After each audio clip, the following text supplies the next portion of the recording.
वो दवा लाने के लिए पहाड़ से नीचे जाएगा। उसकी दोस्त शौमे जो ऊब चुकी थी इस एक रस जीवन से उसने भी साथ जाने की ठानी, लेकिन नीचे जाने के लिए उन्हें वैज्ञानिक अन्ना की मदद चाहिए थी, जिसने एक ऐसा कंपस बनाया था जो राक्षसों की मौजूदगी का पता लगा सकता था। अन्ना दिन रात इन राक्षसों को खत्म करने के तरीके खोजती रहती थी, पर पहाड़ की सीमित संसाधनों से कुछ भी काम नहीं आ रहा था। जब उसे विल की योजना के बारे में पता चला तो उसने भी साथ चलने का फैसला किया, क्योंकि नीचे की प्रयोगशाला में कुछ ऐसे पदार्थ थे जिन पर अभी तक प्रयोग नहीं हुआ था। लेकिन उसे नहीं पता था यही फैसला आगे चलकर इंसानियत की किस्मत बदल देगा। तीनों अपनी यात्रा पर निकल पड़े और जल्द ही एक पुराने छोड़े हुए खदान के पास पहुंचे, जो नीचे जाने का एकमात्र रास्ता था। जैसे ही वो भीतर गए, अन्ना का कंपस काम करना बंद कर गया। सामने का दरवाजा बंद था। अब उनके पास सिर्फ एक विकल्प बचा था, नीचे की सुरंग से होकर जाना, जहां की ऊंचाई सुरक्षित सीमा से कम थी। यानी अब वो पूरी तरह राक्षसों के इलाके में थे।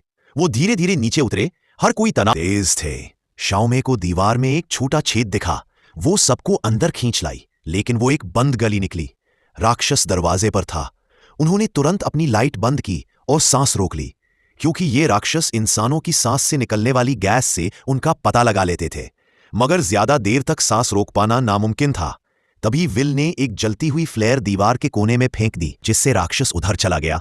शाओमे ने पास की दीवार में एक और छेद देखा और बाहर निकल गई, लेकिन बाहर एक और राक्षस पहले से इंतजार में था, जिसने अपनी पूंछ से उसे भेद दिया और अंधेरे में घसीट लिया।